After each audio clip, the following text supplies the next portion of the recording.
হ্যাঁ মামন, বলছি আমি 15 মিনিটের মধ্যে আসছি, তুমি একটু খাবারটা গরম করে রাখো তো।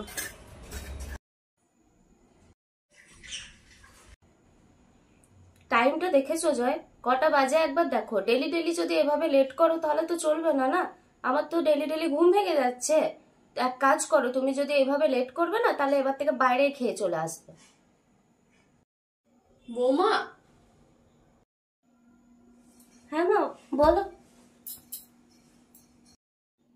বৌমা, যে রোজগার করতে যায় না সে পুরো পরিবারের দায়িত্ব নিজের কাঁধে নিয়ে যায়। দুটো রুটি বানানো সহজ মা, কিন্তু রোজগার করে আনাটা খুব কঠিন। তাই যে রোজগার করতে গেছে না মা, তার সম্মান করো। হ্যাঁ মা, আমি আমার ভুল বুঝতে পেরেছি, আমাকে ক্ষমা করে দিও মা। কোনো ব্যাপার না, যা এবার ও চলে আসবে, যা তাড়াতাড়ি ওঠ, খাবারটা গরম করবে যা।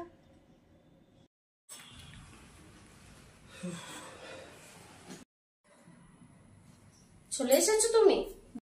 দাও ব্যাগটা আমাকে দাও। যাও হাত পা ধুয়ে নাও, আমি খাবারটা গরম করছি। আমাকে ক্ষমা করে দিও জয়, আমি বুঝতে পেরেছি আমাদের শান্তির ঘুমের জন্য তুমি কতটা কষ্ট করে যাচ্ছ। আচ্ছা ঠিক আছে, যাও দাদা, এবার তাড়াতাড়ি খেতে দাও, পেটে ইঁদুর ধরছে। ঠিক আছে, যাচ্ছি।